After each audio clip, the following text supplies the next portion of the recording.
Hey everybody, and welcome back to RPG Roulette, the actual play podcast where everyone is the game master, except of course for this series where we only have one guest game master. My name is Luke Howard, and we're going to get started today. Who else is playing with us? Hi, I'm Noah. I'm playing with us today. I'm playing Floyd Davis on this show. I think that's what we're doing, right? Yeah. Yeah, I just didn't know when to go because I wasn't introing. It's a whole new world. Hi, I'm Keaton. I play Deacon. I don't remember how to do his voice. I play Deacon Volts on this little special mini-series. You've been thrown through a complete loop.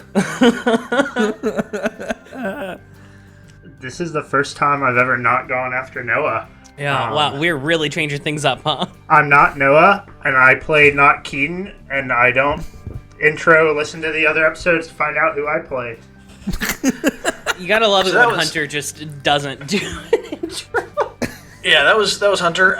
My name, again, was Luke Howard. I play Josephus Featherswallow, and with us is a very special guest, joining us once again, Will Donaldson. Hi everyone, I'm Will. I play Yim Yam. He's a troll that lives at the bottom of a lake. He's been going through some hard times. I'm the game master, and he's only got 13 toes, is what I was going to say. He's only got 13 toes. He's very self-conscious about it. Everyone calls him 13-Toe Tony, and they... Even though his name's Yim Yam. So wait, yeah. His name's Yim Yam, but everyone calls him 13 Toes Tony. Well, maybe his middle name is Anthony. Is it Yim, Tony, No, Yam? in Troll Society, there's a famous story about a bumbling fool called 13-Toe Tony. So in Troll Society, it's a much more biting insult than we might realize. Gotcha. Okay. Poor guy. You learn something exactly. new every Whereas if you or I were called 13-Toe Tony, it would be a great compliment in human society. Of course. Well, let's go ahead and get this game rolling. Will, do you want to take us away?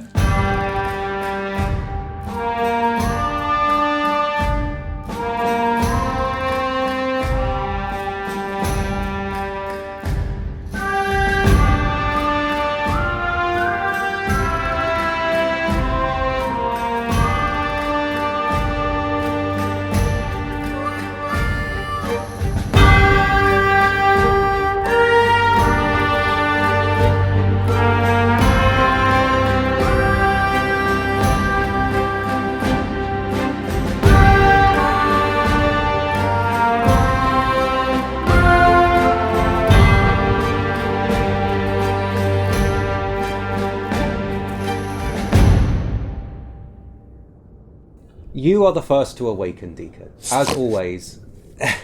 Let me do that again. What was that, like, gasp of disbelief? I am? No, that was him waking up. It was just a little bit of Foley. You are the first to awaken, Deacon, as you always are on the day of the job. The past few nights, you've wondered if it was getting colder, or whether the loneliness of the forest was simply amplifying an already present discomfort. Now you have your answer. It is damned cold. It is the kind of cold that brings to attention your own heartbeat. Each pump aches a moment before pounding across your entire body. Deacon, you are currently undergoing a quiet minor ritual you conduct. Every day you have a big score. What is it? The funny thing is, in my head, when I was like picturing myself in this position, I was like walking out of the cave to pee. But I don't think that's my morning ritual for before a score. It's got to be a little... Your ritual before a big score could be making sure every single drop of urine is out of you before you do it. Right. No. Because if you get shot and die, you don't want to be the one that... I don't want to piss my pants. Yeah, right. No, I think I'm alone now. I've kind of walked out of the cave, just kind of stretch and everything, but I'm taking out. I've got a little polishing cloth for my two brass knuckles, Matilda and Jackie, and I'm polishing them and just thinking about the two very nice maidens that they're named after from back over in the town I spent a lot of time in as a kid. So how are you feeling? You know, I felt a lot more sure about other things I've done in my life, but I feel like I don't have... I don't know. Deacon's in this spot right now where he's pretty sure no matter which way this job goes, it will probably end up poorly for him, but I have not seen a clear avenue out of it yet, so I'm trying to figure out the best way to make it for me and trying to prepare myself for whatever comes out of it today. You notice that the mist, the morning mist, has crept even into the cave. It is surprisingly thick, and it's broken only immediately around the fire. At this point, the others begin to wake up. You don't think they're as ready as you are, and you don't know how ready you are. So at this point, everyone has woken up. There is kind of an obvious, uncertain quiet in the cave as you eat your mix of leftover trout, corn, and jerky. It is a hearty meal for what could end up being a very, very long day. Floyd is eating very slowly and not eating a lot. He feels honestly sick to his stomach, and is eating only a little bit to try to help satiate any little bit of hunger. But he is definitely a nervous wreck. The person to break the silence is Nat, and she says very, very apprehensively and very slowly, as if she really doesn't want to say this, "I don't think I can go with you all." And she sighs and takes a bite out of her odd mix of food. And why do you say that? She says, "Yesterday I spent all day going to and from town in the cold, getting the wagon and getting back in the middle of the night, and I don't think I've gotten much sleep." And indeed, her eyes are a bit red, and she is slouched over and not holding herself with the assuredness she typically does. And she says, "I can take the wagon to the tracks and stay inside, but I will be a liability on that train, I think." Very well. If you think that is best, then I would rather you survive the day than wade into waters you may not be fit to swim in. And Desmond, who is very energetically eating his food, says, "Oh yeah, you could just stay on the wagon, Nat. We need someone on there anyway, right?" And he sort of scarfs it down. Well, sure, especially if that's our getaway vehicle. That might be. I walk Naaman back in and I sit nods down. as well. But I am gonna... We don't want our getaway driver having not slept. Probably want someone a little more reliable behind the wheel or behind the reins. She says, "My job in the wagon will be to sit on the wagon and then ride away with you guys inside. I think I can manage minding the wagon. I don't think I can manage stumbling about on the train carrying paintings, but what do the rest of you think?" Sure, well, who do we have who's a good driver? Well, you don't even really need to drive the wagon. I should be on the inside in order to appraise the correct paintings that we need to grab, but we could... I'm also, familiar with driving wagons, so I could, once we get back to the wagon, I could just hop in the driver's seat and we'll be on our way. And Naaman says, "And I'm fine staying in there too. We'll figure it out when we get there." And I think you kind of all continue your meal until it is time to ride out. It is morning, not super early, but difficult to tell with the thick fog in the air. You all get on your horses and begin riding out beyond the cave and into the deep forest. Nat leads ahead of you all in the wagon, weaving between the great trees which emerge from the morning fog like grand looming towers before quickly disappearing back into it behind you. And after a while, the trees begin to thin a little more and more. This is a good time to mention you all got new abilities this episode. Yeah, we did. You all started with unique abilities, but I kind of wanted to...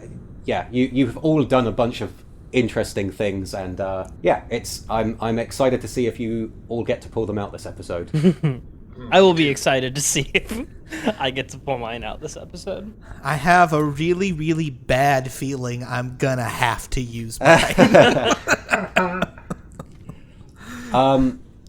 So Nat is ahead, sort of in the wagon. I think all of you guys are riding separately.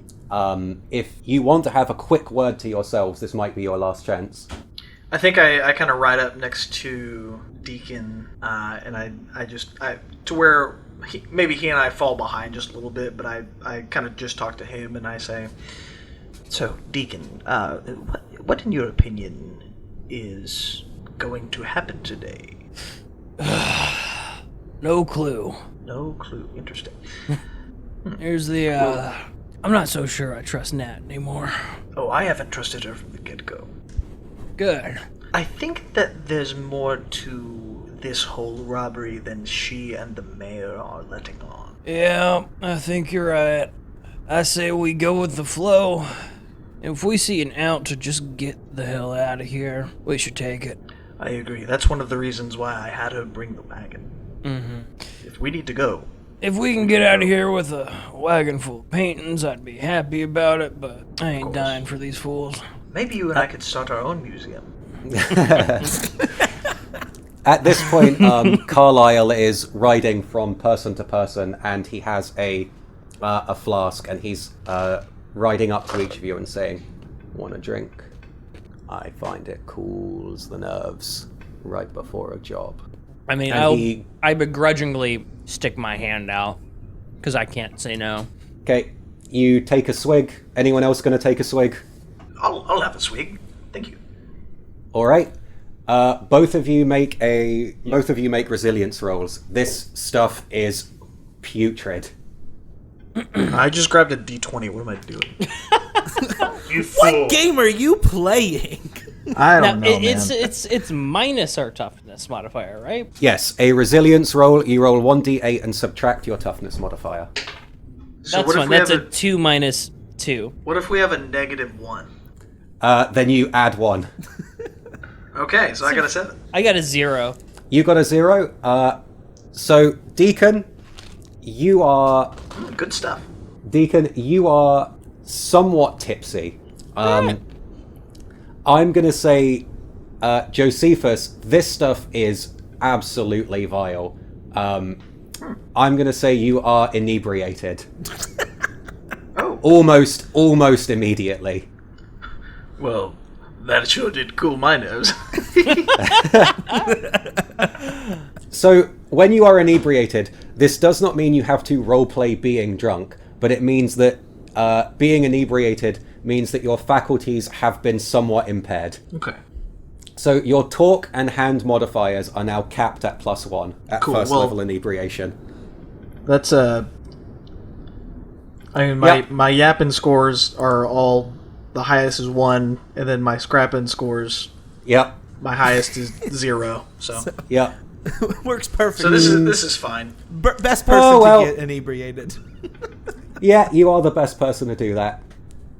This is But now that I remembered it, you were on 0 HP last time we played, and you had a decent night's rest. So go ahead and roll 3d4, or I can roll 3d4. How do you want to recover your HP? I've got 3 right here. Okay. All right, that's a 4, a 2, and a 1. So that'll be 7. All right. A pretty good roll.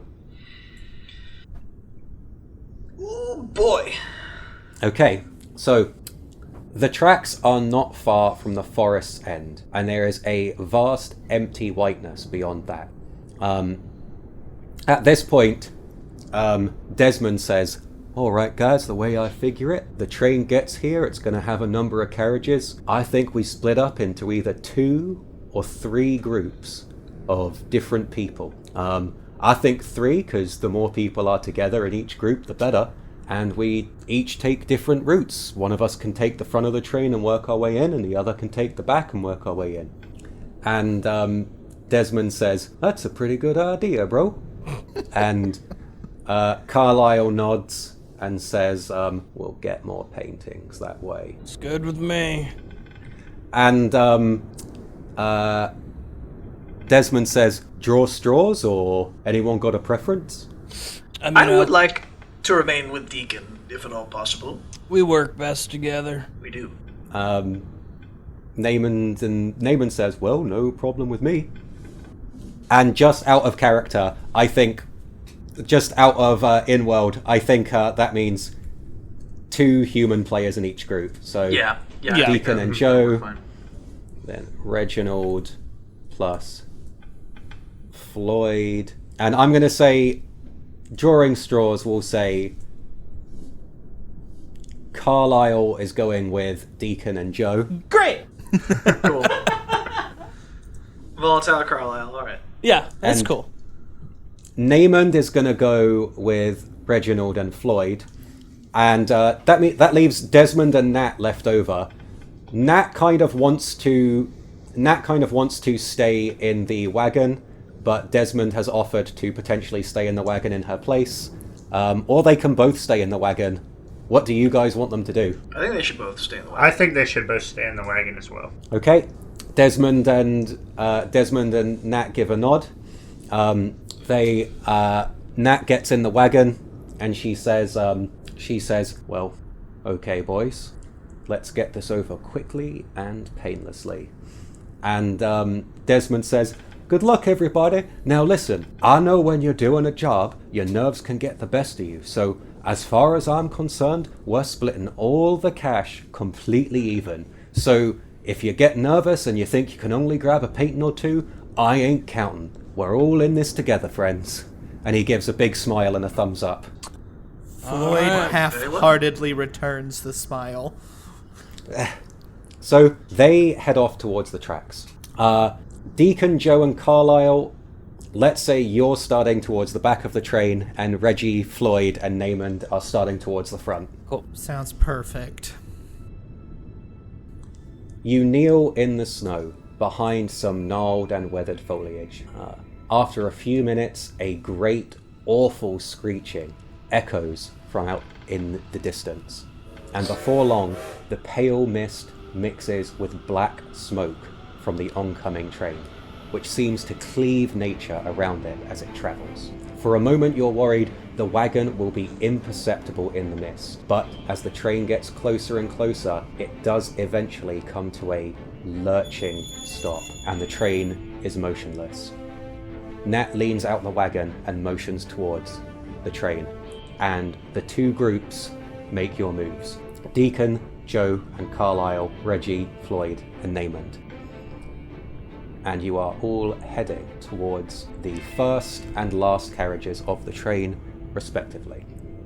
Deacon, Joe, and Carlisle. Towards the back of the train, you sort of pull yourself up and open the door at the very last carriage on the train. Before we go in, I pull my bandana up over my face, and I just kind of give a stern looking to Josephus, who hasn't yet covered his face. Oh, right you are. I pulled my mask up. Upon stepping into the back carriage, your hearts are racing. Carlisle is looking at all of you and nodding. He seems energetic, like he's a lot more alive and awake than he has been before. Upon stepping inside, it actually appears fairly empty, as if the last carriage is not used for very much. There are several large wooden boxes along one side, but that's about it, besides a chair in the corner. Crack one of these open. Carlisle has a crowbar on him, and he says, you 2 fellas prepared too? For anything? Yep. So Carlisle starts shimmying and creaking with one of the boxes. And after a while, he snaps it open.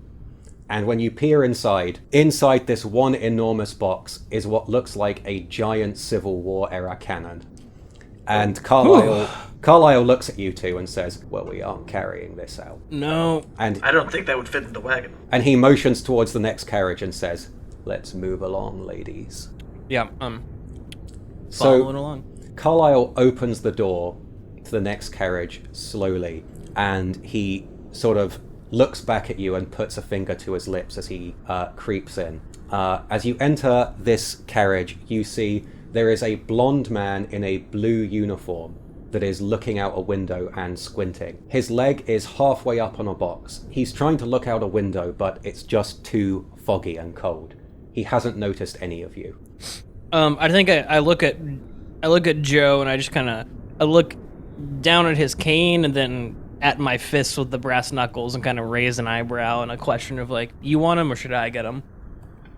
I point at you and then I point at him and then I do like one of those, I punch my hand but silently. I punch my hand but silently. Yeah, because I can try to like topple and stuff with brass knuckles, so I will. I'm just gonna try to catch him off guard from behind, and I will attempt to non-lethally knock him out if I can. Yeah, and I've got a dizzy dart, but I would like to save that in case we need it. Yeah. All right. First off, I'm going to say he's actually pretty distracted. So I'm not actually going to make you roll for like stealth. I'm just going to say roll up and do a hard hand attack, and I'm going to see where it goes from there. Okay. Hard hand, or can I use my brass knuckles experience? I believe brass knuckles just uses hard hand. Oh, it doesn't? As well. Yeah, your experience for brass knuckles comes into play when you're trying to topple someone. Right, that's right. All right, then that is a 4 + 2, a 6. So you get up behind this guy and you conk him in the back of the head really hard, and he like spins around, and he looks, his eyes meet yours, and he's sort of grasping at a whistle that's around his neck, but he's been completely surprised and his eyes are cross-eyed. And he's not knocked out, but he clearly doesn't know what to do as he's stumbling around, and he sort of falls to his feet, and he's desperately trying to grab at the whistle around his neck. If I have time and I see him doing that, I will just snatch the whistle off of his neck. I think it you in my do. Pocket. I think you do. And as he's going down, he sort of says, a bit muffled, and he says, "It's robbers. We're being robbed. It's the robbers." And he sort of falls down, and he's not unconscious, but he is not prepared. He is not prepared to fight you guys. Anybody got rope? I'm going to say you guys can incapacitate him. Okay. So I also take a rag and just put it in his mouth. Cool. Heading over to the others. You enter into a car. So hang on. 1 second. So entering onto the train, the carriage you find yourselves on has a number of benches on one side, and on the other a few big wooden boxes, similar to the other car. But you haven't seen that yet. But on the other side of the train car is one long bench, and the three of you are on there now. And Naaman looks at you guys and says, "All right, guys, let's try and be quick. Do we want to look in these boxes or just head on to the other train?" Let's check these boxes. Okay, so Naaman puts his hand on the top of one of the boxes and finds that it's actually pretty loose, and he is able to just sort of use some elbow grease and open it up. And when you peer inside, you see there are a number of empty frames and a number of big sort of glass cases and what look like podiums. And he looks down and then looks at you guys and says, "Well, guess this is where they keep the window dressing." Yeah, that means we're getting close in my opinion, though. He says, "All right, let's head on to the next train." And he, like, as he says that, he jumps on the spot twice. He clearly seems excited as well about how the job is going. So, yeah. I think Floyd grabs onto Reggie's arm and just looks at him. It's like, "Are we sure we're actually going to do this?" I look Floyd right in the eyes. "Floyd, we're going to do this, but we are going to take every precaution. I know this is the first time you've been involved in something like this, so if I say run, you run. I don't care what is going on, all right?" Fine. So, who wants to be first into the next car? I think Reggie would kind of take the lead. You know it's all fine when the GM asks specifically who is going in somewhere first. Everything will work out. Jay, okay. This car is full of stuff, way more than the one you were previously in. Hung up in the middle of the train car are several large flags. One is the Stars and Stripes bearing 34 stars. One is the Stars and Bars that you recognize, Reggie, consisting of 3 large stripes and 9 stars. To your left is a box, the top of which is open and left to one side. As you sort of peer over and look inside, Reggie, inside you see several tattered and kind of moth-eaten Union uniforms. And to your right, on the ground, there are a series of tin cups and plates that you also recognize as standard issue Reginald. But they've sort of been strewn across as if they've been knocked over or sort of haphazardly put there. And the rest of the car is sort of concealed by these large flags that are partway down the middle as you enter. And as you're going in, I'm going to say you get a few steps in, you're stepping in fairly quietly. Make a frontier roll. That's going to be a 7. With a 7, as you enter, you move in quietly, and I think Naaman gets the picture as he comes in behind you. You can hear on the other side of the flags, they are concealed, but you hear voices that are kind of a bit muffled. I draw my sword quietly. Okay, and as you get closer, you can hear what sounds like arguing, sort of in hushed tones. You don't know what's being said, but it sounds like arguing in Spanish. I kind of put my hand up to motion for the other two to stop. Yeah, no, I mean, I immediately stop and see that you have your sword out, so I very slowly draw my pistol as well. Naaman sort of listens, and he puts his hand up almost comically and is listening to the arguing. And he says to you guys quietly, he says, it sounds like they want to know where some paintings are. And he looks a bit confused and he says, but I don't know why the security on this train wouldn't know where the paintings are. And he says, he listens again and he says, I don't know though. Desmond's Spanish is better than mine. What do you want to do, Reggie? And the arguing continues. And you hear, sort of frustratedly, the phrase Erin Gebrau quite clearly. Can I try and, this is risky, but I want to try and almost, peek around the flag and see if I can just see. I want to try and figure out how many of the people there are. I'm not trying to barge in, but... You can do this, but I'm letting you know you're going to have to make a wiliness roll to do it, carefully and delicately. Yeah, I need more information about them before I can assess what we need to do. So I'm going to do a wiliness roll to try and figure out how many there are.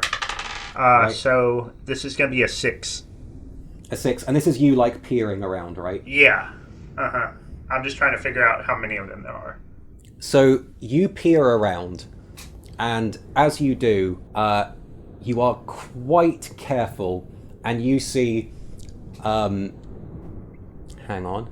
So you see 2 men that are sort of scraggy looking. One has quite long hair done back in a ponytail, and one is a Spanish guy with sort of his hair combed to the side, and he's wearing a quite clean looking vest. And the Hispanic guy, is holding on to the scruff of the neck of a man in a blue uniform who is also Hispanic.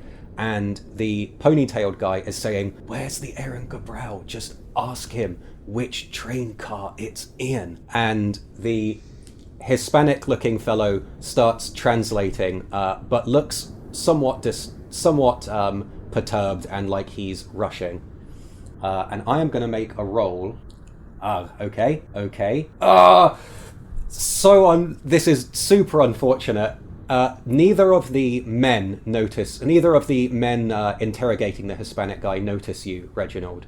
But the guy being interrogated, his eyes are darting around the room, and he makes eye contact with you, and he looks surprised for a moment, and he inhales as if he's about to scream or yell something. And I'm going to say you have a split second. I shake my head no, vigorously. Okay, he doesn't do anything, and he looks back at the guys, and they say, "The Erin Gebrau, which train car is it?" And the other guy looks back and he says, "I've asked him that several times. He doesn't know." And the other guy says, "Well, what paintings do we know about?" And the Hispanic guy starts speaking to him again. What are Floyd and Naaman doing? Floyd is standing there shaking in his boots. I mean, he has no idea what to do, especially hearing that, there are people on the other side of these flags, and it sounds like that these are other robbers on the train, and he's very, very scared. I think at this point, Reggie's going to turn around to the two of them, and I kind of whisper, all right, listen, we're going to have to act fast, but there's two of them, there's three of us. We rush the room with weapons drawn. I think they'll let go of their prisoner. I think he would not side against us since he is currently being held by them. That would put it at 4-2, and I think both these guys would probably surrender instead of fight if they're outnumbered 4-2. And we can question them and figure out kind of what exactly is going on here. Okay, just let's go then. Let me look up the rules for getting the drop, because I'm pretty sure you guys are about to do that. Okay, so the first person attacked when you ambush someone is a sitting duck. So the attack is rolled with 1d10, and then when initiative is rolled, the people who are surprised do so with a d6. So Okay. whoever wants to attack first is going to get to roll with a d10, and then the other two are going to be rolling with a d6. But before this happens, so keep this in mind, you're going to do that. Before this happens, we're going to check in with our buddies Deacon and Josephus. Cool. So Hey, Will, I want to put on the uniform of the guy we incapacitated. Yes. okay, you begin doing that. Wonderful. Tight fit, but that's okay. So hang on, I'm just scrolling to the right bit.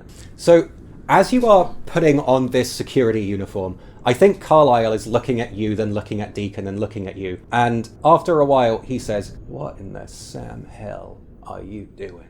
Oh, we've rehearsed for just this occasion. I've got He some. says- I've got some loose rope, and I'm kind of putting my hands out towards He you. sort of grits his teeth, and he says, "Listen, I've had just about enough of you guys playing games, taking things slow, taking things easy, being patient, being nice, playing... This is a job. We have stuff to do. I don't want to sit around and waste time, and this is time we could be getting paintings. And he sort of like looks frustrated. And he says, I'm pulling up my pants and I look at him and I Yep. say, "We'll do it my way or no way at all." He says, "I don't want to do things the slow, patient, forgiving way. No more." And he points at the guy on the floor and he says, "We don't have time to tie people up. We have to get what's ours." And he slams his fist in his hand and he says, "I think we're going to do things my way, not your way. And we're going to get out of here with a lot of damn paintings." And he sort of steps in front of the door in front of him, and he says, "I'm going to blow through that door. We're going to raise hell and take everything we want." I'm gonna shoot him with my dizzy dart. Cool. Yeah, I was about to pull my pistol out. That works too.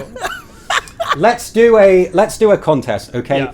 I want to do a wiliness contest because I think that he has a hand. He's not threatening you, but he has a hand on his pistol. He has another hand on the door. I want to see if you shoot him with the dart first or if he goes through the door first. So I'm going to do a wiliness contest. That's a 7 + 1 for me. It's an 8.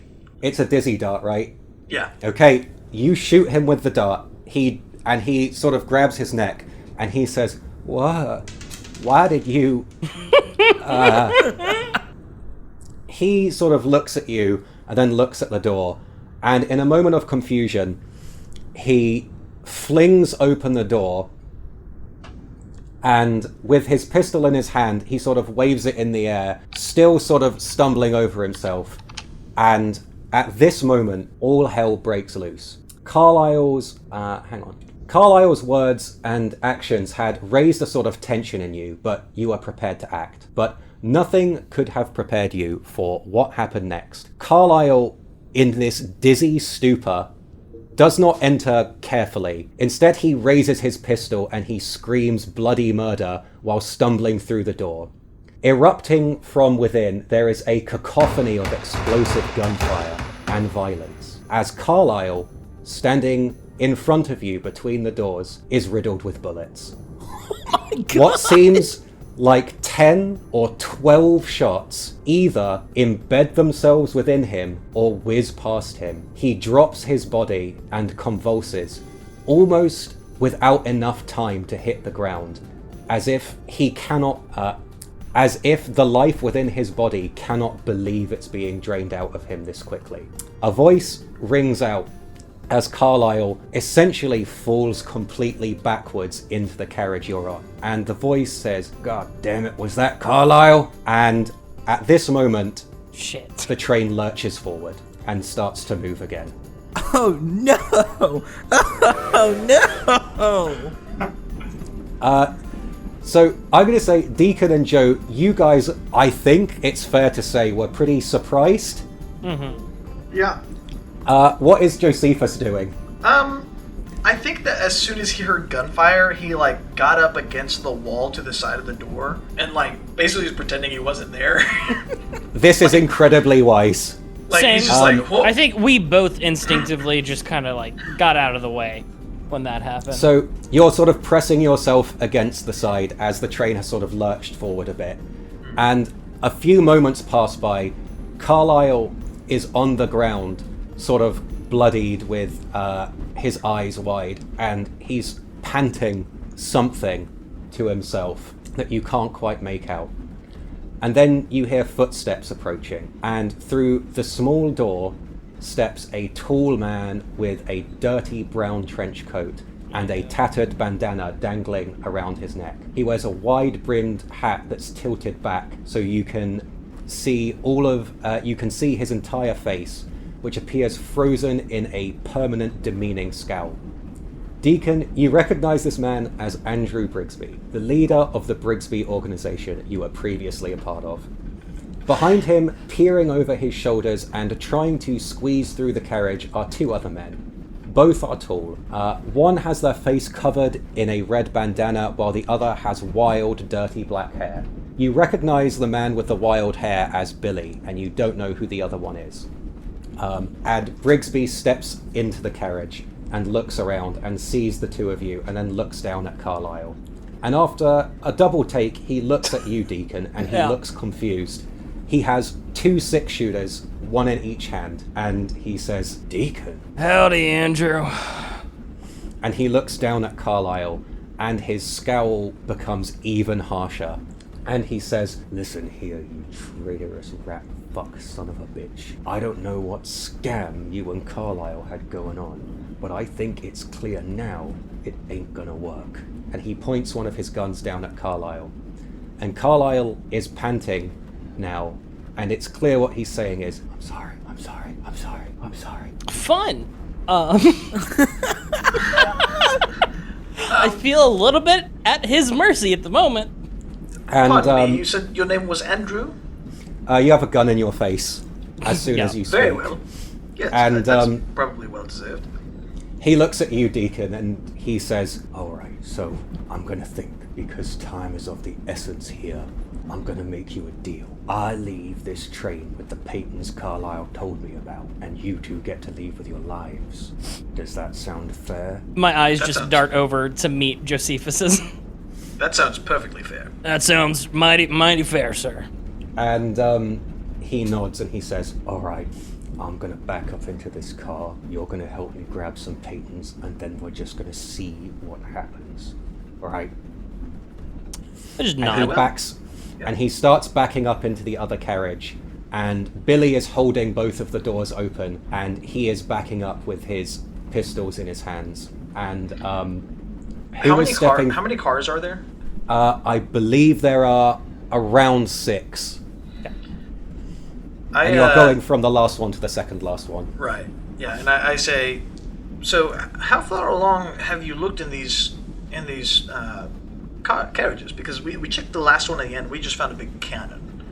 He says, We ain't been here very long. Just don't ask questions. We're getting to work. And who's stepping through first? Probably not. Yeah.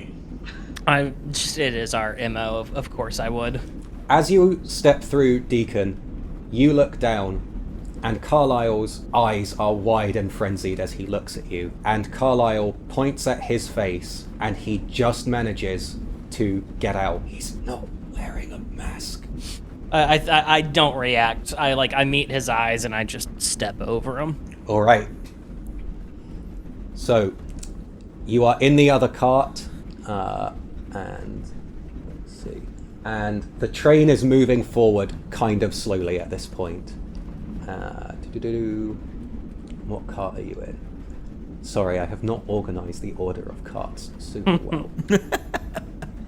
So, this carriage stands in stark contrast to the one that you were in before. It is filled with paintings. Many are hung up on the walls themselves, and numerous paintings feature various, and the paintings all have very varied depictions.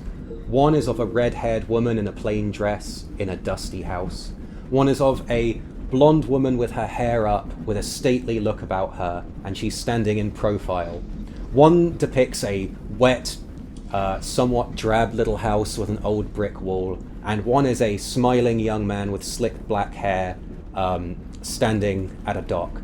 There are a number of these paintings sort of all around this cart, and Andrew Brigsby is backing up and has his guns in the air as the other two, the other man who you didn't recognize, Deacon, is behind him, and Billy is sort of holding the doors open as you step through. I think I just look to Josephus and I look at the paintings and I just kind of nod and raise my eyebrows. Can I do an appraising check? Or I have an appraisal experience. Can I try to figure out which one is the painting we're after? You can. Let's go back to the other guys. Okay. Cool. So, you guys were just about to... I'm going to say you did get the drop on those two. Yeah. You guys got the drop. Who was attacking first? I think Reggie was. He was Absolutely, leading the Reggie charge. was. Okay. So I rolled a 9. Is this for a fast hand attack with the sword? Yeah. Okay, so a 9 is plus 3, right? 7, 9, plus 3 damage. Okay, then roll your d6. Sweet. That's gonna be 4. Oh my goodness gracious. Alright, so surprising these guys, you charge through the flags and basically bury your saber into... which one were you attacking? The guy with the ponytail or the Hispanic guy? The guy with the ponytail, he seemed more like he was kind of in charge. You bury your saber into his side as he lets out a wail of pain. Okay, everybody, roll initiative. Oh my goodness gracious. That's a 2 for Floyd. I rolled a 5. I can't believe I just wasted my nat 8 in a fight I'm not even in. I was like, I'll roll initiative too. So, sorry, Floyd got 2, Yes. Reggie got 5. Okay, these thugs are rolling with a d6. Okay, so the guy you stabbed kind of appropriately got a 1. The other guy got 2, and Naaman got a 4. Alright, so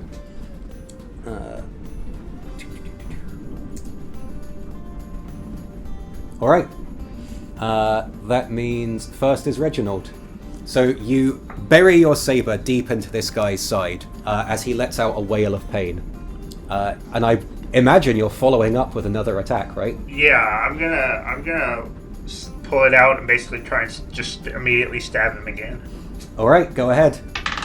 So this one was a 6 to hit. Okay, so that's just straight up damage. I did 3 damage this time. Okay. And hang on one second, let me just check the sword because you might. Oh, he wasn't incapacitated, was he? No. Nope. Then you didn't have a chance to decapitate him. All right. So next up on the agenda is Naaman. Naaman is going to, not very subtly, just yell and run forward and go, "Ah!" swinging his arms around wildly. And he gets okay. He does hit, and he deals a whopping 1 damage.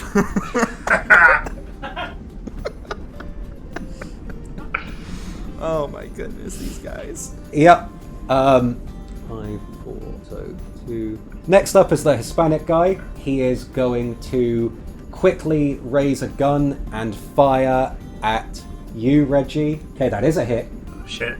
Okay, Reggie, you've taken 3 damage. So,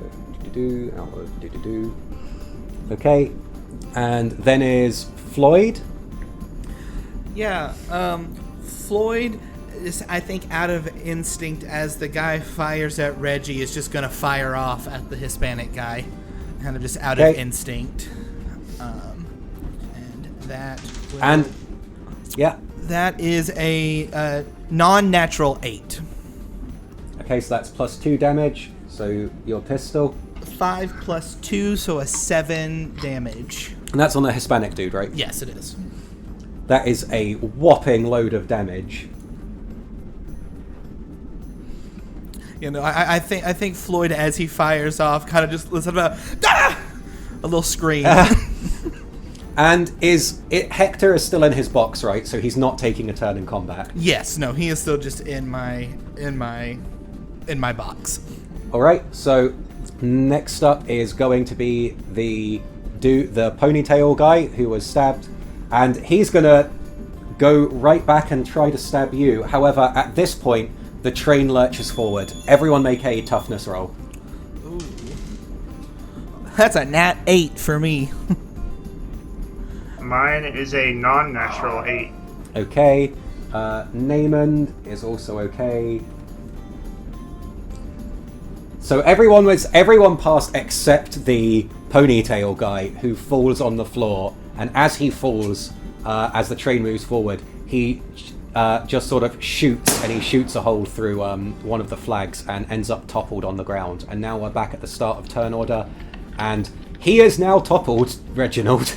So Oh, heck yeah. Oh no. we are I'm back gonna at the try top. and do it then. And that is, you can cut off any limb. It's not just decapitation. You get to basically call the shots. I think I want to decapitate him. I think that would be the most fulfilling. Jesus Christ. Jeez. I've got to know what Floyd's reaction to this is going to be. I don't think he's going to have a great... Oh no, I if he succeeds in this, I think we'll see what happens. We'll see what happens. Oh, oof. I rolled a nat 1 to hit, so I don't think I'm going to be decapitating him. You rolled a 1 on your accuracy. Keep in mind if anyone has any points of vigor. I don't know if you do. I don't believe so. Nope. In fact, I'm going to say you swing your saber down and it gets completely stuck in the wooden ground. As the train sort of lurches forward, he falls over and you swing and your sword gets stuck in the ground, sort of next to him. So next up is Naaman, and Naaman is going to lean down and attack the toppled guy. And Naaman leans down and punches him, and punches his lights out, non-lethally. So he is out. Next up is Floyd again.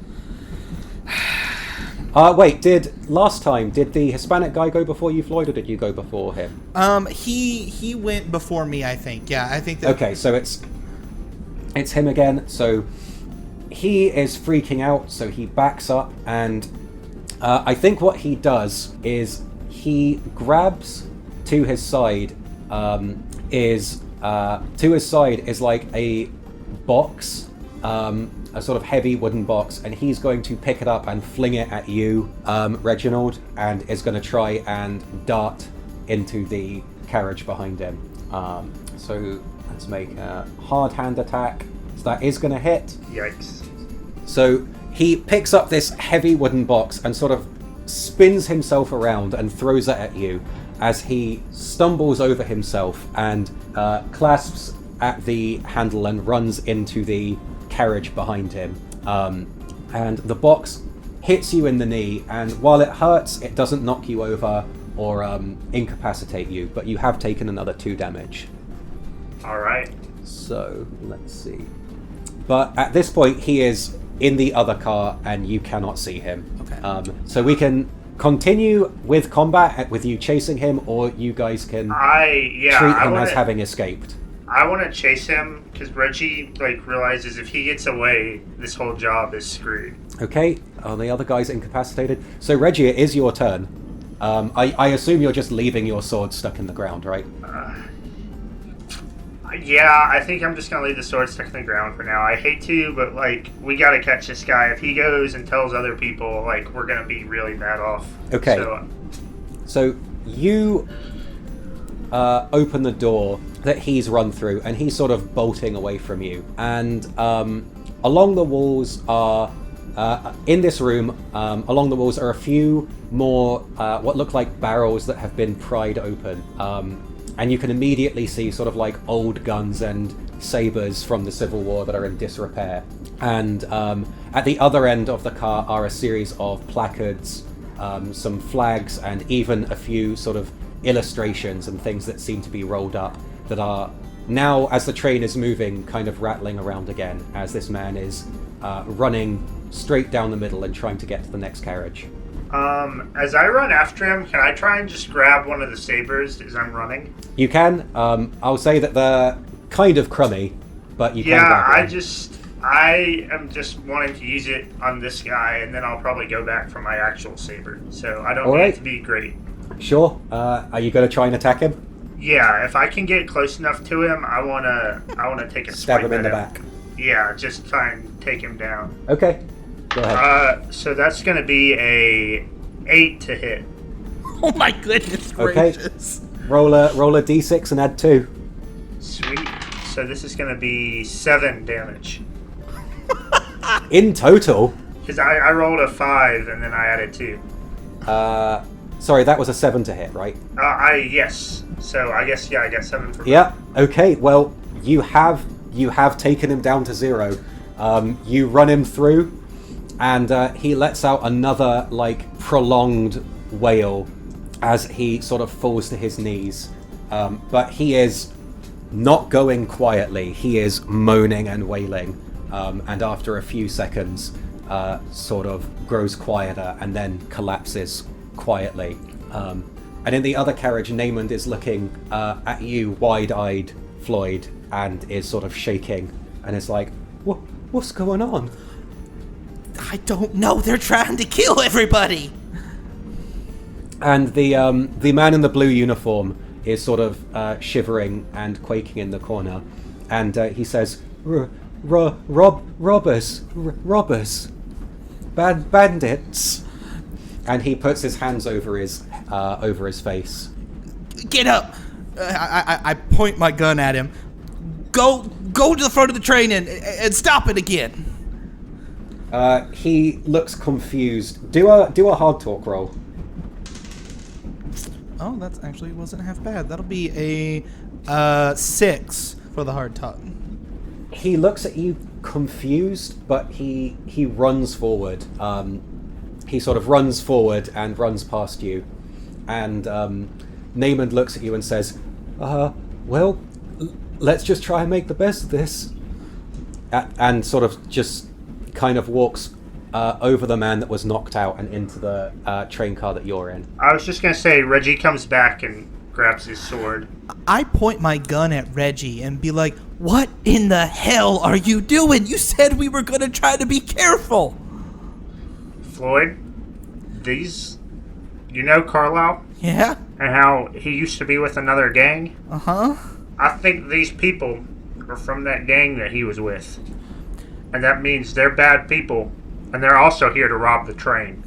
Well, then we should let them rob the train and we should get out of here. Desmond, hearing this, says, Carlisle wouldn't do that. He's our friend. Sorry, Naaman. Listen. They're so different. This thing has gone south. We gotta pull the plug. This is not. If there is 2 gangs on this train going after these paintings, it's not going to end well for either of us. This operation is too dangerous to continue. Naaman nods, but he says, well, look, we may as well look around these 2 cars. I mean, grab something. There's no one else here. Grab what you can, and then we're jumping off. We got to get out of here. So, Reginald, I'm going to stay with you guys a quick moment more. Reginald, make a frontier roll as you sort of like are just looking around the train car. That's going to be a 6. Okay, so as you're hurriedly looking around the train car for anything of value, your eyes scan over a number of plaques and display.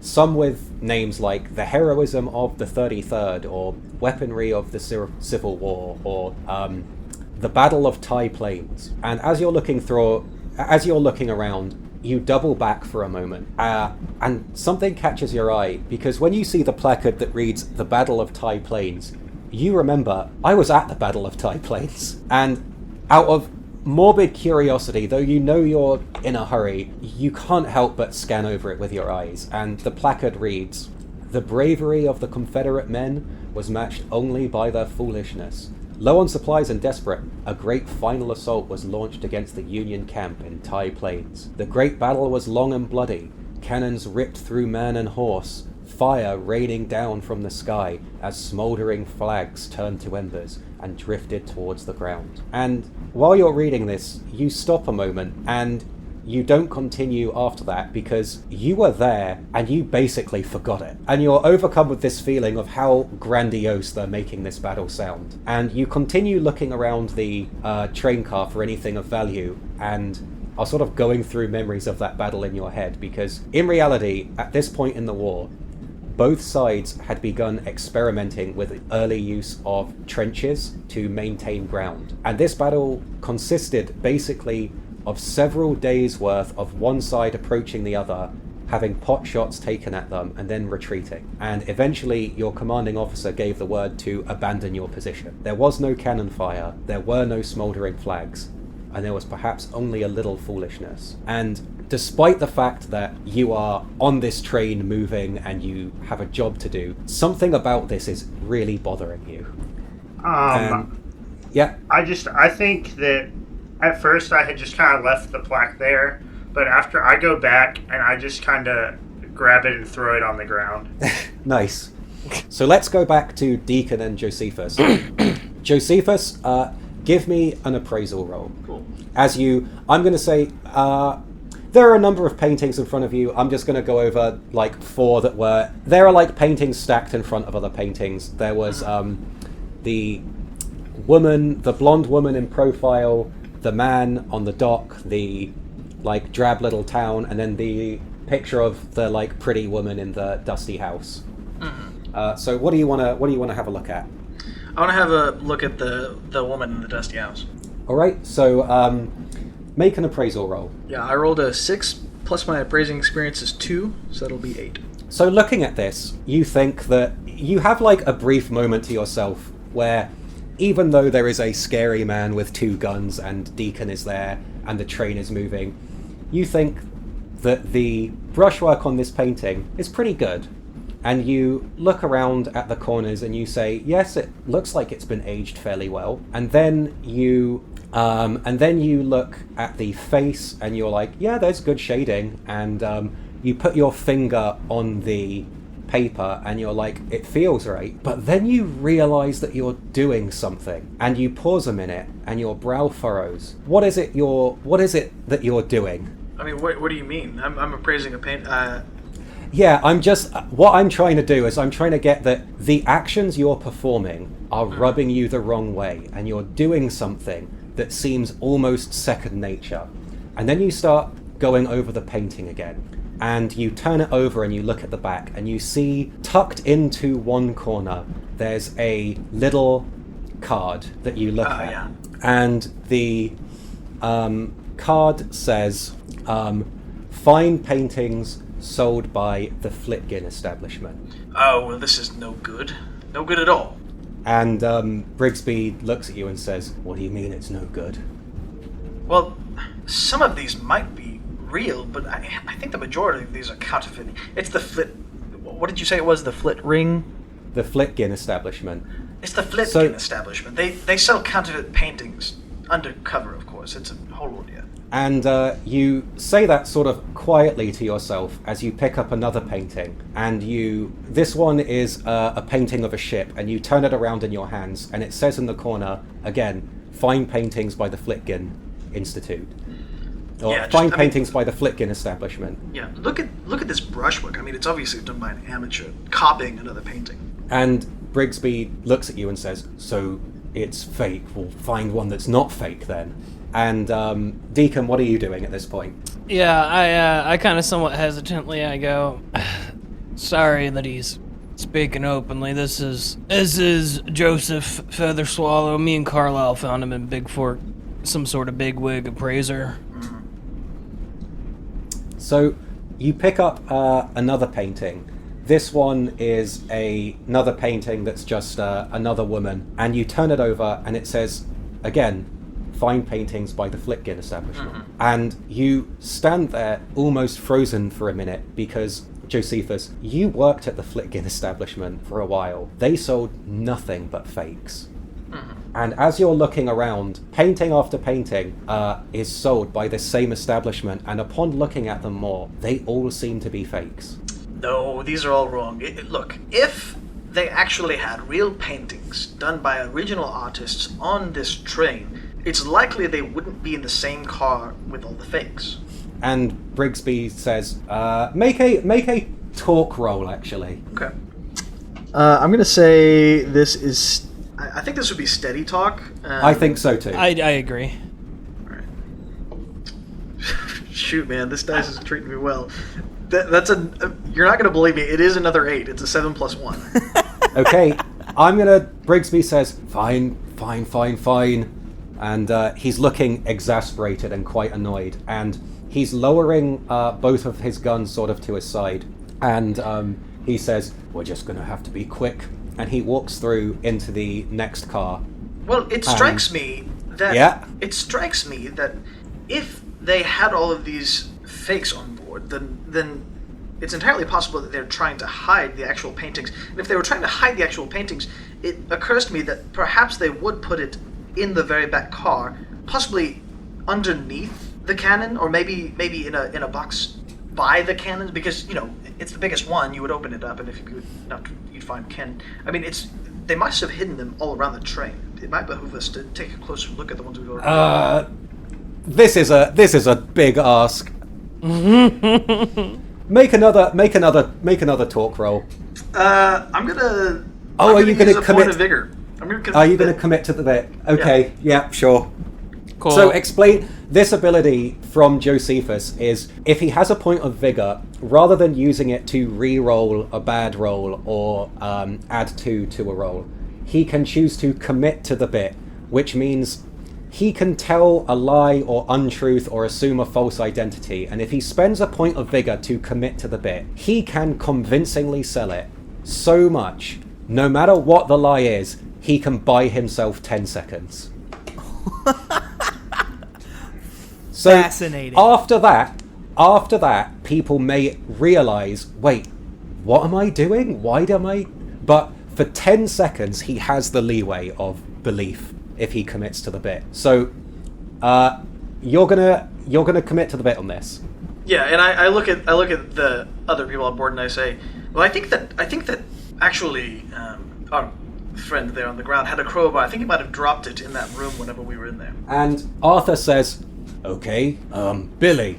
And Billy, who was still holding the door, looks up and he says, you go check out the cannon. And he says, you two come with me, we're going to look at more paintings. And Billy looks at you two and then walks back into the carriage behind you guys as Brigsby sort of backs through the door behind him, facing you two, and is still motioning for you both to come with him. Well, perhaps I should help him look because I know the veracity of the paintings. And Brigsby says he'll call us if he even finds one. I'm gonna say committing to the bit is getting Billy out of the room and getting him like in the other carriage. Okay, all right. So now it is the guy with the bandana and Brigsby are sort of backing into the other car. All right. What are you guys doing? Let's follow them. I want to whisper to you, just if I can. Them actually fakes. I look at you and I nod. No, just continue. I go back to straight face. I'll follow them into the train car. Probably our best bet for staying alive. Yeah. So as you go into the other train car, there are a number more paintings that are lined up in a similar manner. Much the same, they are mostly portraits. And there is a red-headed woman that is sitting on a bench. There are 2 women on a train. There is a man looking out over sort of a kind of desolate field landscape. And Brigsby says, "Okay, more here, have a look." And he sort of motions, and he seems, at this point, fairly distressed. Do you want to appraise some more paintings? Yeah, I just rolled for it. I rolled a 4 plus 2 is going to be a 6. So, looking at the paintings, you see a lot of these are actually pretty nice looking. But now that you have this hunch, you turn them over. Almost all of them have the card saying fine paintings by the Flitkin Institute. Or rather, the 2 paintings that you look at in here, you turn over and they say on the back on a little card, fine paintings by the Flitkin Institute. Brigsby angrily motions towards a large painting of a woman sort of sternly looking forward and with a sort of plain black background. And this painting is pretty big. It's about 4 feet tall. And if you want to, you peek it over and you get an inkling maybe this might be the Erin, simply because it's so big. But when you turn it over, you see the little card in the corner again that says fine paintings by the Flitkin Institute. And you are starting to think, Josephus, that there aren't any real paintings on this train. Well, this is just unfortunate for everyone involved. I say that out loud as I'm looking at this. And he says, "The hell does that mean?"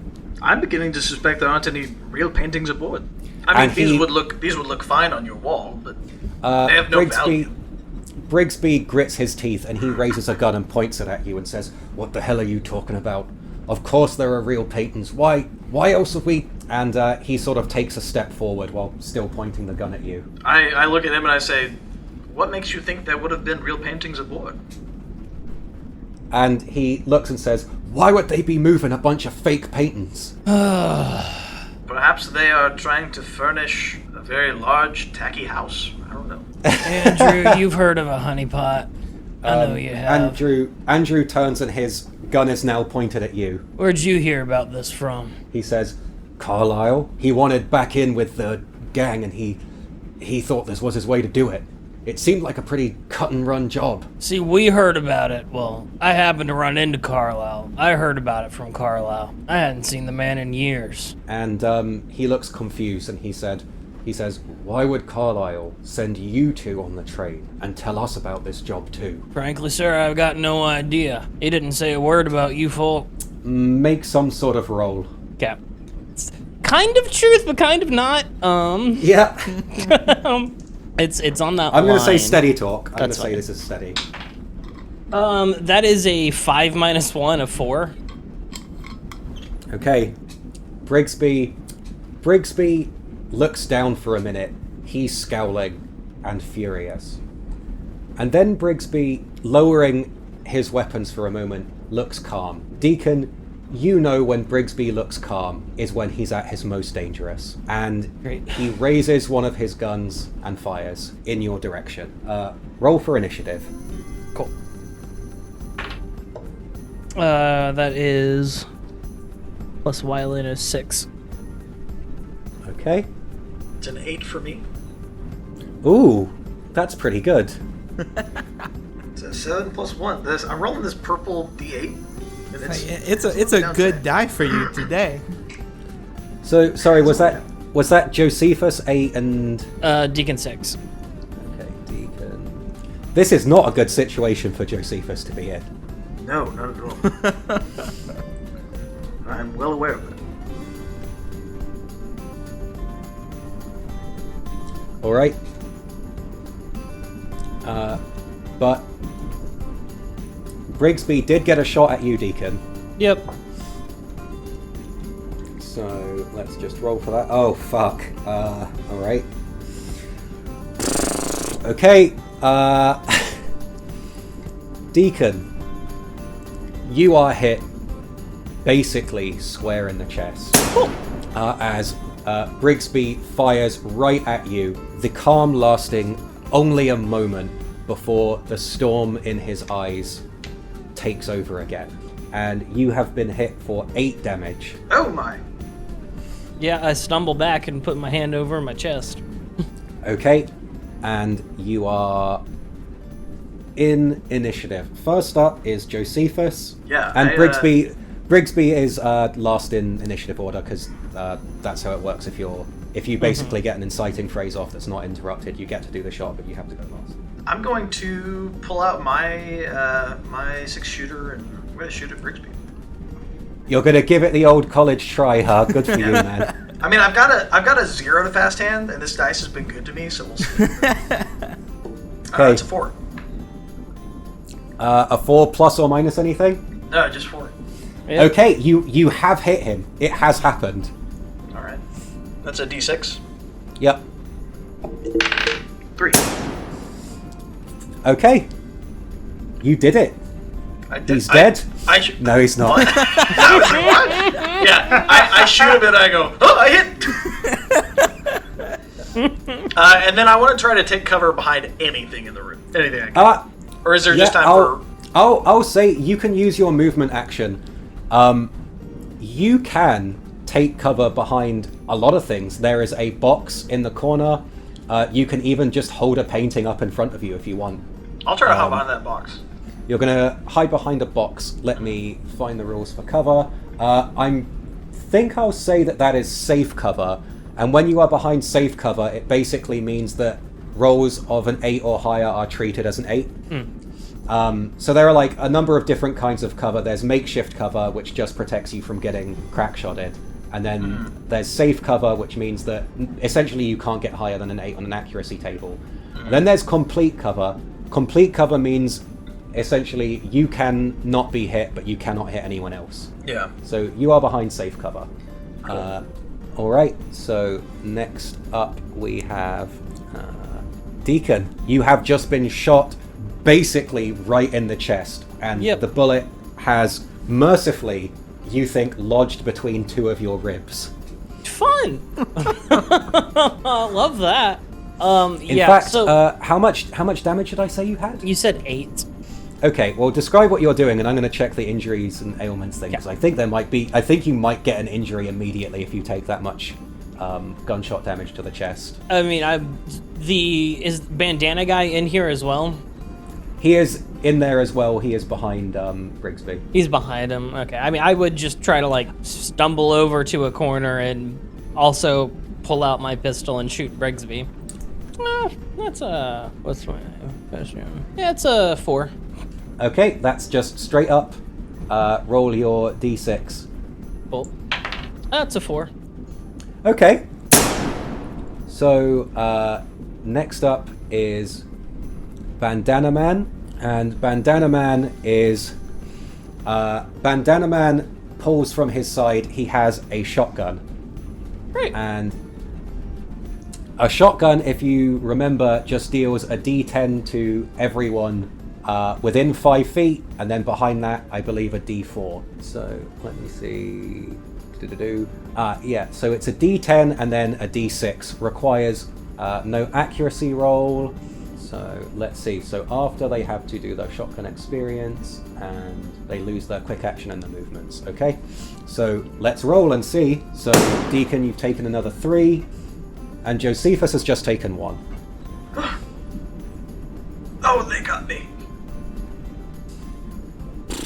Deacon, you don't feel great. Yep.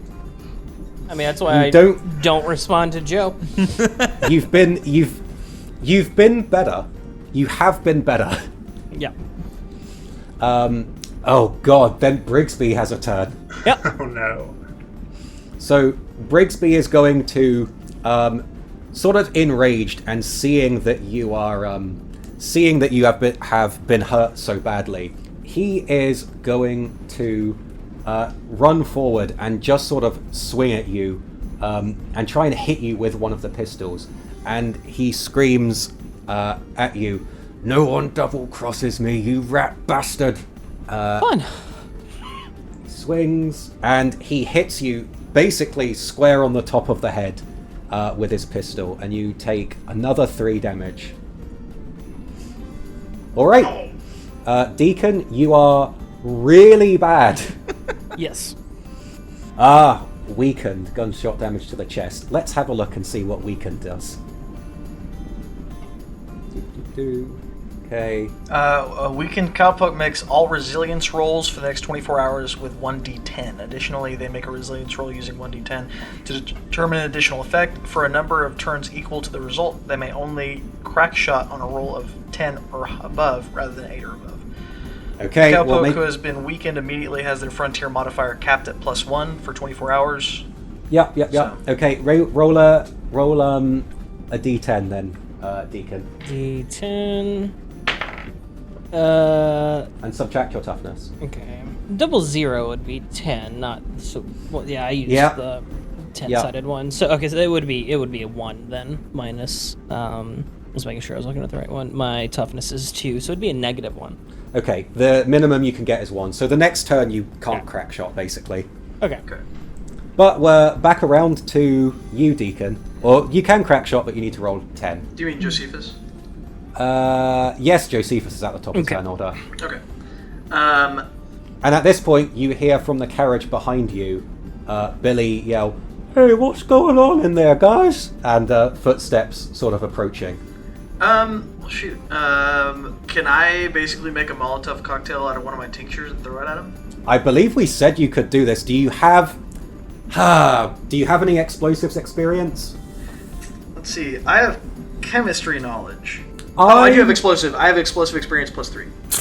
All right. So yes, you do. You got lots of experience there. Yeah. All right. I'm gonna say you have a tincture on you. You have some cloth, probably a napkin or something. So yeah, I'll just take my bandana off and I'll use that. Yeah, perfect. So you sort of very quickly start creating this, and you're humming to yourself like as you're doing this very nervously. So make sure not to light the fumes and might only have a radius of 10 feet. Okay, so I'm going to say, do you want to bother doing an explosives check on this? So the way explosives and incendiary weapons work is the range and damage of an explosive or incendiary is always random, determined by the GM. And doing an explosives check, you basically get to find out what it is if you roll high enough. But if you don't care, you can just throw it. But I'll say Deacon is... Are you throwing it at Brigsby, or are you throwing it at the Bandana Man? I'm throwing it at the Bandana Man because he's a little ways behind Brigsby, right? Yes, he is. So if I can cut him off, I'd like to cut him off, and also kind of distract Brigsby by having fire at his back, because then he's like, "Wow!" What? And he has to turn around. So. Okay, then. I would like to do an explosives check just to see. All right. Roll explosives. 5 + 3 is an 8. An 8. Okay.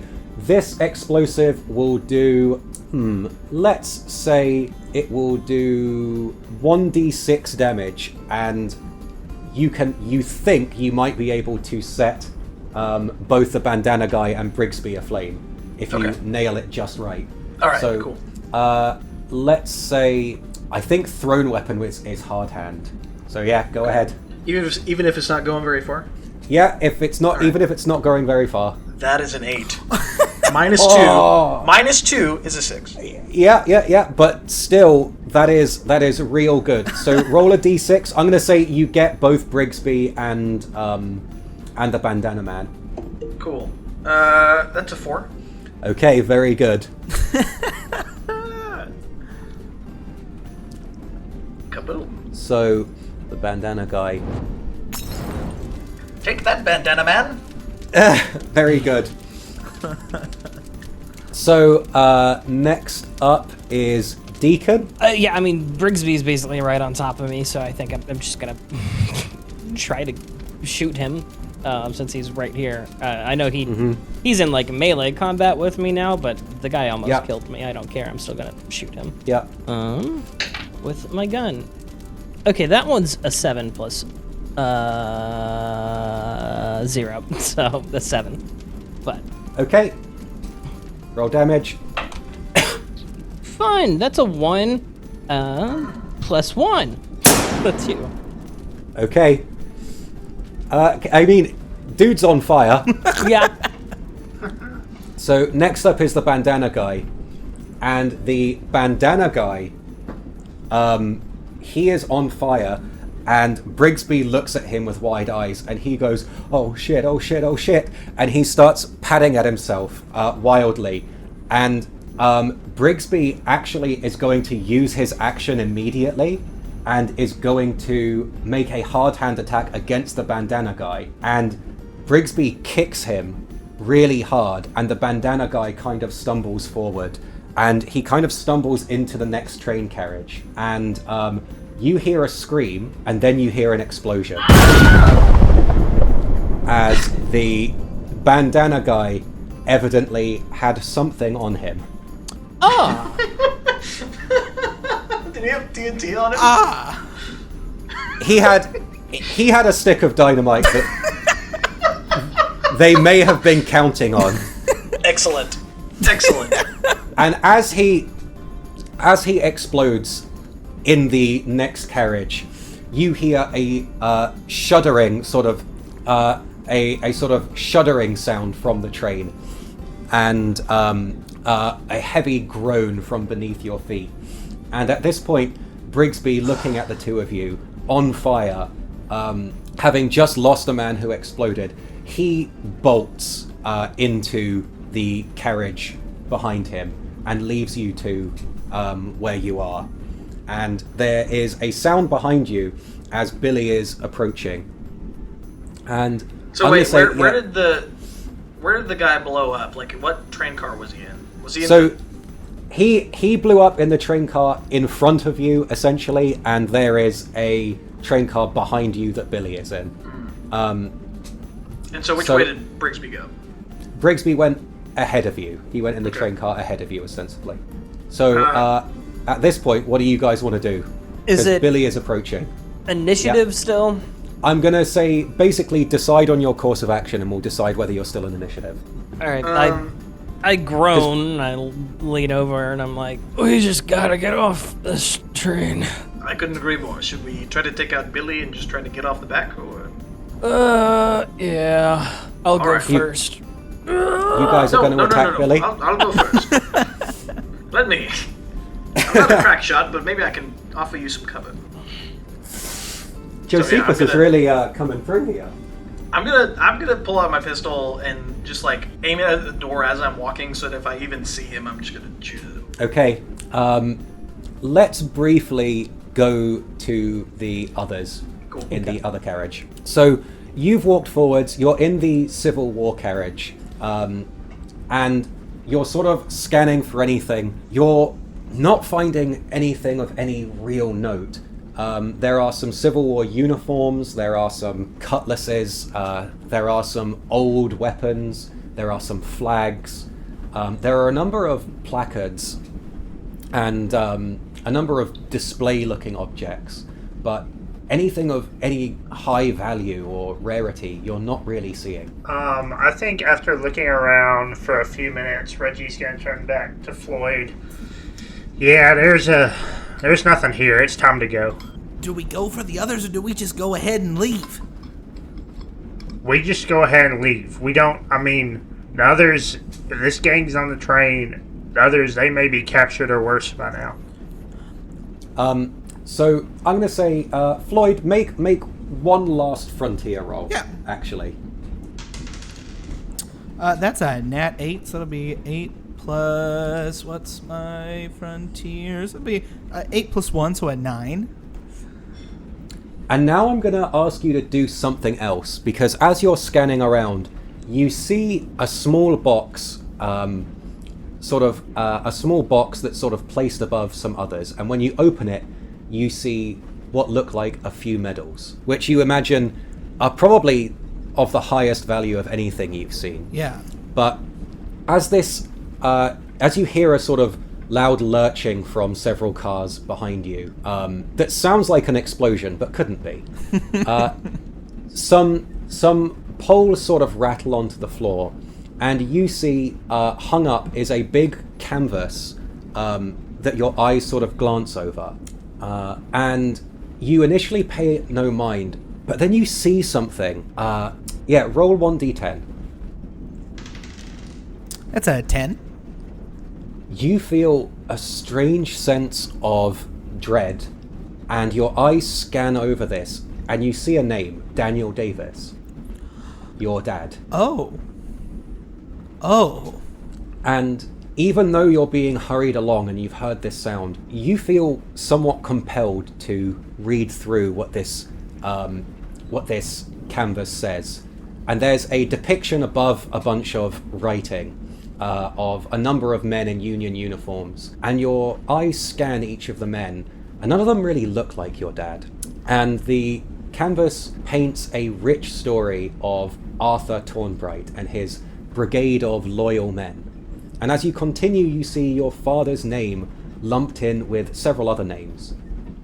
His name is written alongside words like bravery and honor and fierceness, and one sentence describes in bloody detail a fearful and decisive battle. And then you see something else. Next to your father's name is the word hero, and you have an initial gut reaction upon reading that. Yeah. What is I it? do. I can't leave the others. We can't. I think I read that, and his hands have been shaking this whole time, and it's like he doesn't want to be here. He does not want to kill anybody or honestly steal anything, but he doesn't feel like he can leave the others. And so he turns and looks at Reggie and is like, I'm sorry, we can't leave the others. And then he's going to charge into the next car towards the back to try to head to where the others are. Reggie, I'm going to say you can do something quickly as Floyd is charging off if you want to do something.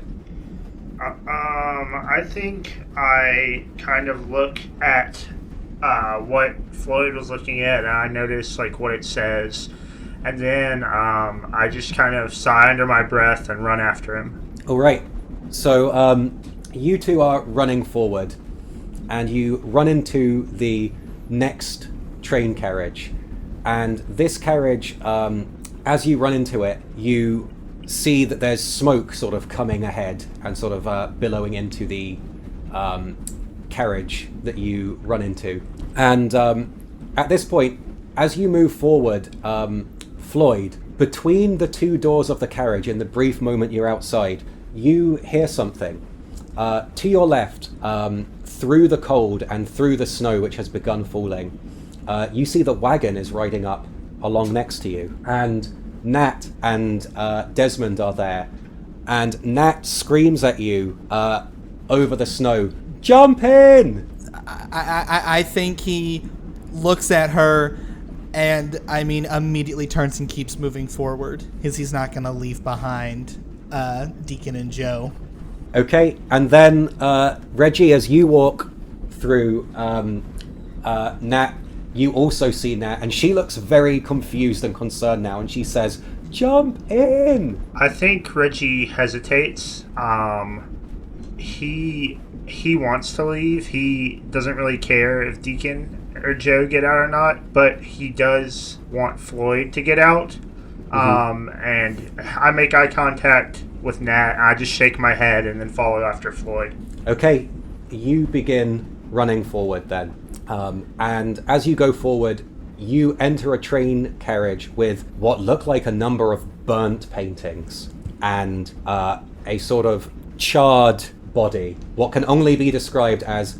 Actually, I guess what can only be described as a large blast mark on the floor, some charred paintings, and just some viscera in a carriage that is now full of smouldering, smoky paintings. And you both enter, and behind you is Naaman, who's panting, and he says, "Guys, I think we should leave." Go on and leave then. We can't leave Joe and Deacon behind. And he says, "I think they should leave too. Oh, geez." And he says, "Okay." And he peers around and goes, "Oh, what happened here?" Who knows? But we gotta find the others. Floyd, look around. I kind of wave my hand at the marks. There may not be an others to save anymore. I think I give Reggie the dirtiest look that this farmer guy can muster and be like, "Well, we ain't gonna know until we check." And he keeps moving forward. So I'm going to say that happened. I'm going to say that we are now going back to Deacon and Josephus. Josephus, you have the gun pointed at the door, right? How far away are you? I am actually putting my hand in front of you, Josephus. And I'm going to kind of lower your gun and look you in the eyes and say, "You get off this train and consider our debt paid." And I'm going to just run into the next room and try to catch the guy by surprise. All right. Ooh. So I'm going to say, as Floyd was having his moment with Reginald in the other car, you were waiting for Billy to come through a long time and having a kind of standoff with him where he doesn't want to come through and you don't really want to open the door first. Mm-hmm. Deacon, you barge through the door into the other carriage and you are outside for a brief moment, and the first thing that gets you is how cold it is out here.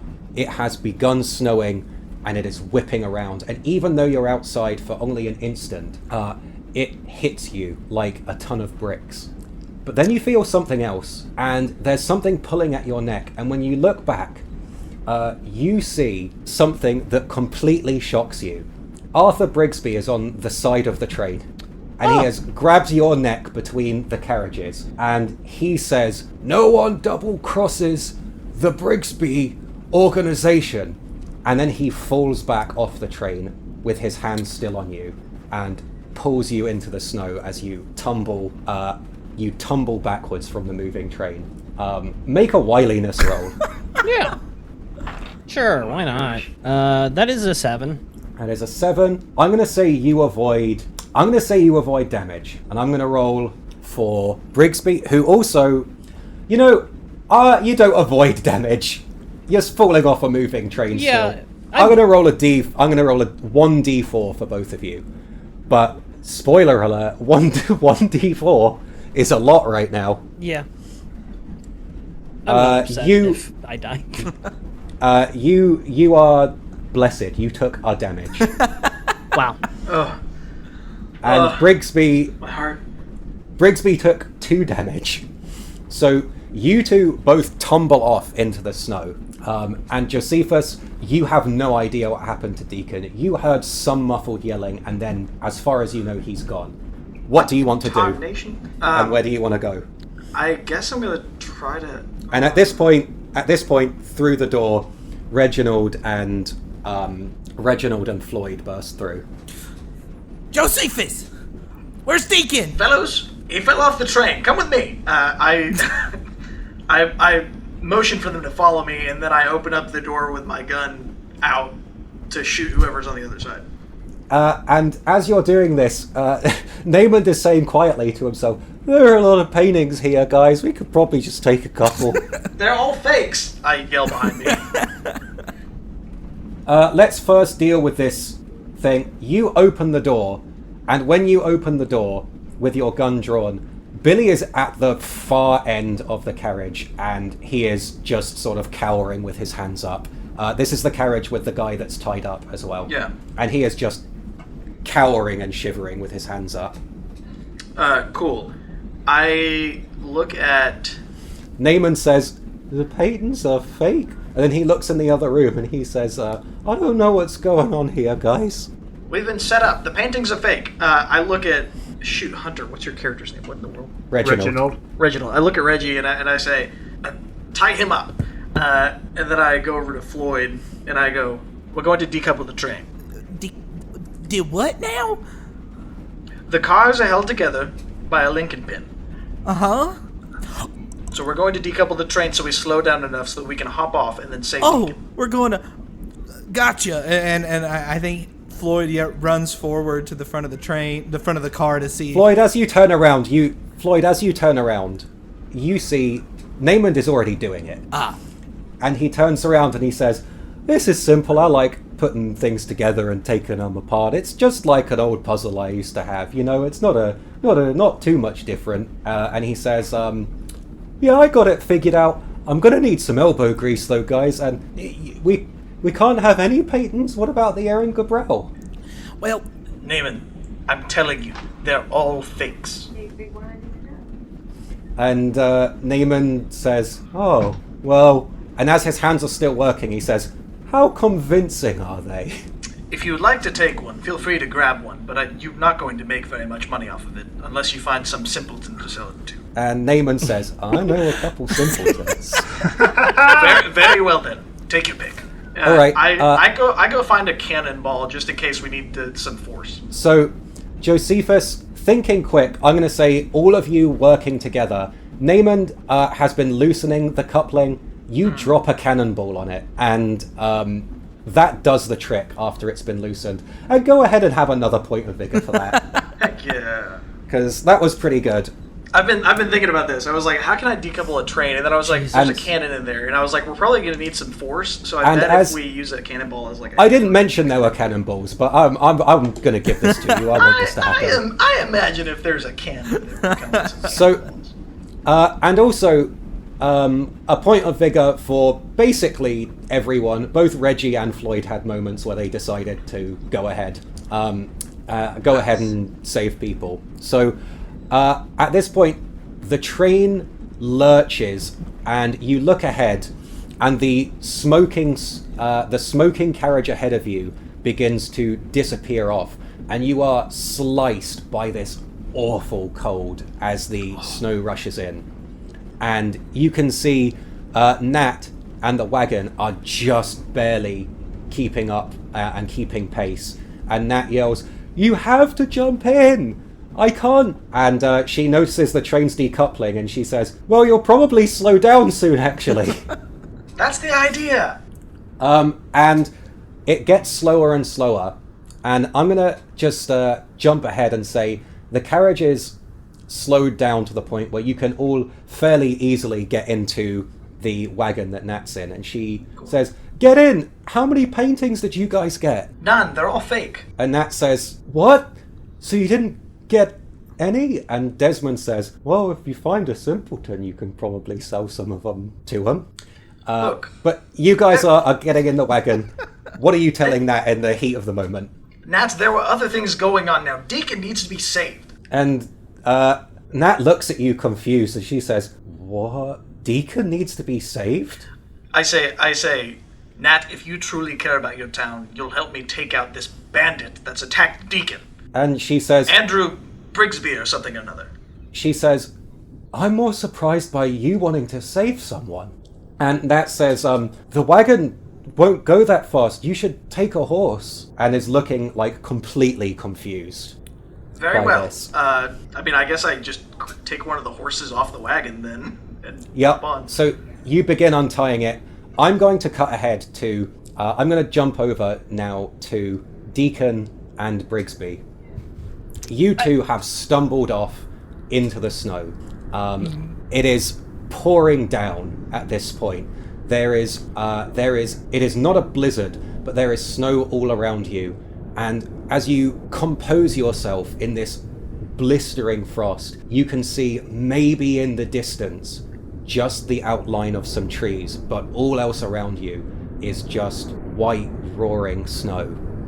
And then you turn your head, Deacon, and actually, you turn your head around you, and all around you is this white roaring snow, except for behind you, there is actually a horse, and it's approaching you from behind, and you recognize this pitch black horse as Brigsby's own, and you surmise that he must have had some idea about jumping off the train with his horse galloping alongside, but decided to instead come back for you.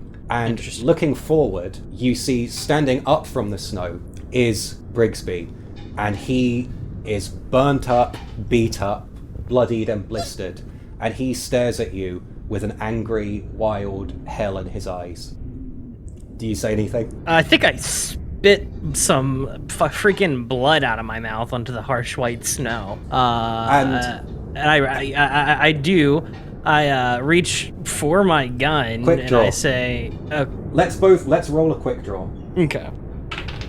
That is a 6 plus 2. No, So- it's a 6 plus 0. I get my frontier and my fast hand mixed up. That's a 6. So, Deacon, Brigsby yells something incoherent in the snow. You both raise your guns, and you know that he's faster than you. You wince, and a shot rings out, and you're fine. You open your eyes slowly, and you see that you've killed Arthur Brigsby. You both fired. What? But here's the thing.